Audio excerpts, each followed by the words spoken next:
Hello, fifth grade, and welcome back to Social Studies. This week we are going to be learning about the 13 colonies. So, our learning intention for this week is we are learning to compare and contrast in a triple Venn diagram the 13 original colonies by the New England colonies, the Middle colonies, and the Southern colonies. So, today we're going to learn how the colonies originated in their geography. And then for day 2, we'll dive a little deeper into the colonies and we'll start our Venn diagram. So, how did they get here? Well, they sailed across the Atlantic Ocean on the Mayflower in 1620. 100 pilgrims sailed on the Mayflower. The ship was actually blown off course by storms and landed far from Virginia, which is where they were planning to land, and actually closer to New England. They settled near Plymouth. So we have the Constitution of the United States, which is our government. So they started the Mayflower Compact. So there were certain rules that everyone had to follow. Unfortunately, the pilgrims arrived in the middle of winter, so they had very little to no food, and a lot of pilgrims actually passed away from starvation.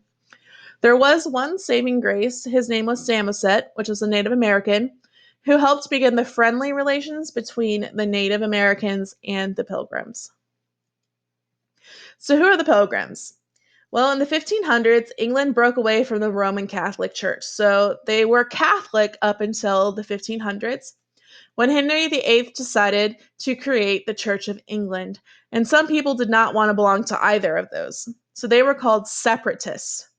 And they wanted to be separate from the Church of England, but were persecuted for it, which means punished or treated unjustly because they didn't believe in what the king wanted them to believe. So we had our first Thanksgiving, which is my favorite holiday. Squanto actually had been captured and was sold into slavery, but when he was freed, he learned English. So when he came back and he lived with the Wampanoags, he was a translator for the English settlers and the Native Americans, which was a huge help for relations and for the English settlers to learn how to grow food and fish. So in the fall, the pilgrims actually celebrated with the Native Americans and gathered to give thanks for their first harvest of their first crop, which we now call Thanksgiving. Then, after the pilgrims get settled, we actually have another group called the Puritans arrive. So, Puritans are people who wanted to purify the Church of England. They left England because they were persecuted like pilgrims. So they do belong to the Church of England, but did not think that it was clean or pure enough for them.